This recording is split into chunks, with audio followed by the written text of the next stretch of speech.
title of the book is Last Stop on Market Street. CJ pushed through the church doors, skipped down the steps. The outside air smelled like freedom, but it also smelled like rain, which freckled CJ's shirt and dripped down his nose. He ducked under his Nana's umbrella, saying, "How come we gotta wait for the bus in all this wet?" "Trees get thirsty too," his Nana told him. "Don't you see that big one drinking through a straw?" CJ looked for a long time, but never saw a straw. Can I show you guys this illustration? Do you see the straw that the tree is drinking from? We don't have to even say where it is or what it is, but if you see the straw, you understand the entire book. Okay? From the bus stop, he watched water pool on flower petals, watched rain patter against the windshield of a nearby car. His friend Colby climbed in, gave CJ a wave, and drove off with his dad. "Nana, how come we don't got a car?" "Boy, what do we need a car for? We got a bus that breathes fire, and old Mr. Dennis, who always has a trick for you." The bus creaked to a stop in front of them. It sighed and sagged, and the doors swung open. "What's that I see?" Mr. Dennis asked. He pulled a coin from behind CJ's ear, placed it in his palm. Nana laughed her deep laugh and pushed CJ along. They sat right up front. By the way, real quick, I want to ask you guys a question. This first line right here is very important to me, that they sat right up front. Does anybody know why that's an important line? There was a time where certain people could only sit in certain seats, and I think Nana wants to take advantage of the fact that she can now sit anywhere. So they sat right up front. The man across the way was tuning a guitar. An old woman with curlers had butterflies in a jar. Nana gave everyone a great big smile and a good afternoon. She made sure CJ did the same. The bus lurched forward and stopped, lurched forward and stopped. Nana hummed as she knit. "How come we always gotta go here after church?" CJ said. "Miguel and Colby never have to go nowhere." "I feel sorry for those boys," she told him. "They'll never get a chance to meet Bobo or the sunglass man. And I hear Trixie got herself a brand new hat." CJ stared out the window, feeling sorry for himself. He watched cars zip by on either side, watched a group of boys hop curbs on bikes. A man climbed aboard with a spotted dog. CJ gave up his seat. "How come that man can't see?" "Boy, what do you know about seeing?" Nana told him. "Some people watch the world with their ears." "That's a fact, their noses too," the man said, sniffing at the air. "That's a mighty fine perfume you're wearing today, ma'am." Nana squeezed the man's hand and laughed her deep laugh. Two older boys got on next. CJ watched as they moved on by and stood in back. "Sure wish I had one of those," CJ said. Nana set down her knitting. "What for? You got the real live thing sitting across from you. Why don't you ask the man if he'll play us a song?" CJ didn't have to. The guitar player was already plucking strings and beginning to sing. "To feel the magic of music," the blind man whispered, "I like to close my eyes." Nana closed hers too. So did CJ and the spotted dog. And in the darkness, the rhythm lifted CJ out of the bus, out of the busy city. He saw sunset colors swirling over crashing waves, saw a family of hawks slicing through the sky, saw the old woman's butterflies dancing free in the light of the moon.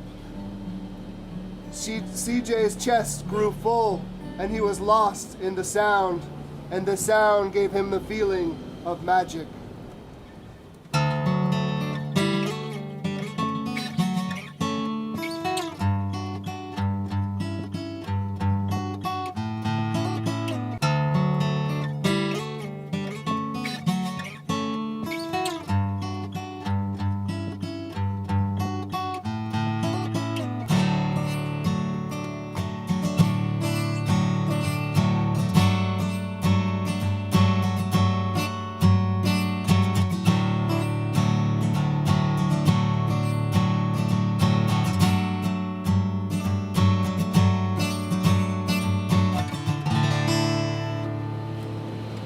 The song ended, and CJ opened his eyes. Everyone on the bus clapped, even the boys in back.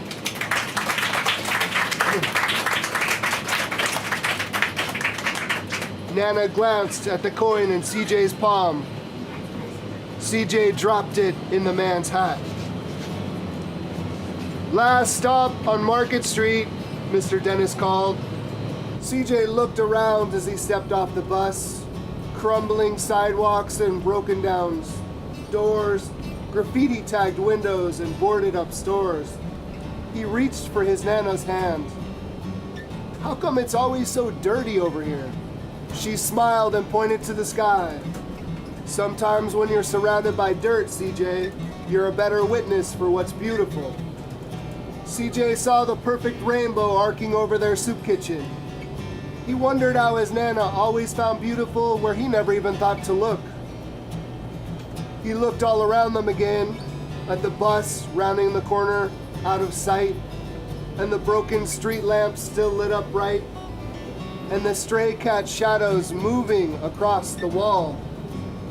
When he spotted their familiar faces in the window, he said, "I'm glad we came." He thought his Nana might laugh her deep laugh, but she didn't. She patted him on the head and told him, "Me too, CJ, now come on." And if you guys see, CJ and his Nana are at the soup kitchen, but are they eating there or are they serving? They're serving others, right? So even when you don't have all that much money, you can't buy a car, you can still help others, right? And the last thing I wanted to show you guys, who's this a picture of? So it's CJ and his grandmother, right? He's reading a book. What color is the book? What color is this book? So don't you think he's reading Last Up on Market Street? I do too, but the illustrator told me it's not true. He said that apparently the cover used to be white. And you know what I told him? I said, "I don't care, I'm telling everybody he's reading Last Up on Market Street." So thank you guys so much for listening to me.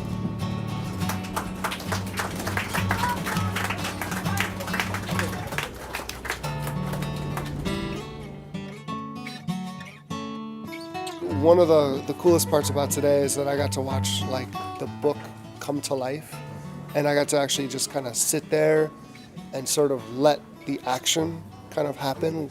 I love reading my books to kids because I feel like it's one thing to read a book, it's another thing to get the music of the text. They were sort of starting to understand what was happening. The book was coming alive, so they started to anticipate what was going to happen next.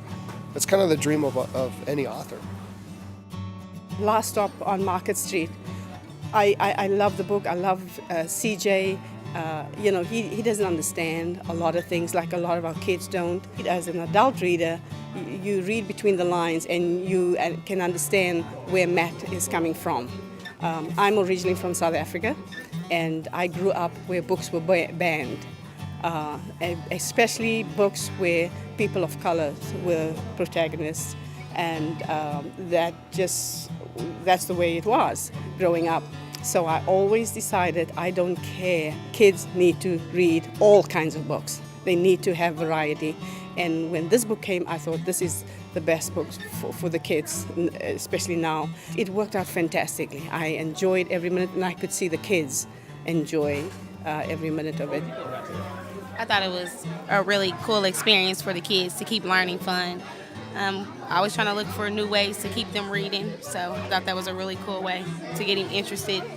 So as Matt says, he talks about how the central image is the tree drinking through the straw and what it means to keep our mind and our heart open to perceive the world around us and what it can be, not just as it is, to be a better witness for what's beautiful. So today was just a really exciting opportunity to do something with a sense of wonder and fun about things we love, with someone we love, and some awesome kids in our community.